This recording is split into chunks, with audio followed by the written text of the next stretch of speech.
ஆனால் தமிழ்நாட்டில் என்ன நடக்குது? தமிழ்நாட்டில் என்ன நடக்குது? நான் நடக்கிறேன், ஆடு நடக்குது, கோழி நடக்குது, மாடு நடக்குது, குருவி குஞ்சு நாய் அப்படி நடக்குது. வேற என்ன தம்பி உங்களுக்கு வேணும்?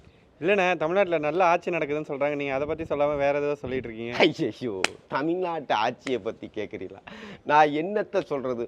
தமிழ்நாட்டு ஆட்சியில் என்ன நடக்குது தெரியுமா தங்க? கொலை நடக்குது, கொள்ளை நடக்குது, கற்பழிப்பு நடக்குது, எல்லா விஷயம் லஞ்சம் லாவணிய ஊழல் நடக்குது. வேற என்ன நடக்குது? ஆனால் நடக்கும் சொன்னது எதுவுமே நடக்கலை. பால் விலை உயர்ந்துருச்சுன்னு சொல்லி அதை குறைக்கிறோம்னு சொன்னாங்க, அது நடக்கலை. மின்சார கட்டணம் உயர்ந்துருச்சு, மின்சாரம் சொன்னாவே சாக்கடிக்குது அப்படின்னு சொன்னாங்க. ஆனால் அதை இப்போ 3 தடவை ஏற்றிட்டாங்க, அதுவும் நடக்கலை.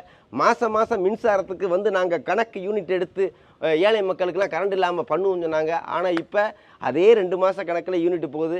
இப்போ ஒரு 500 யூனிட் ஓடுனா ஒரு காசும், 10 யூனிட் ஓடுனா 800 900 ஓடுது, அதுவும் நடக்கலை. மக்களுக்கு சுமையை கொடுக்கறது தான் நம்ம இந்த ஆட்சியில் நடந்துக்கிட்டு இருக்குது. வேறு என்ன நடக்குது? ஒன்றுமே நடக்கலை, எல்லாமே வெத்து ஆட்சி.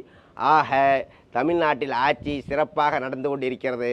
எந்த கொம்பனாலும் குறை சொல்ல முடியாத ஆட்சி நடக்குது என்பதை தெரியப்படுத்திக் கொள்ளி இந்தியாவை காக்க நான் அழைக்கிறேன்.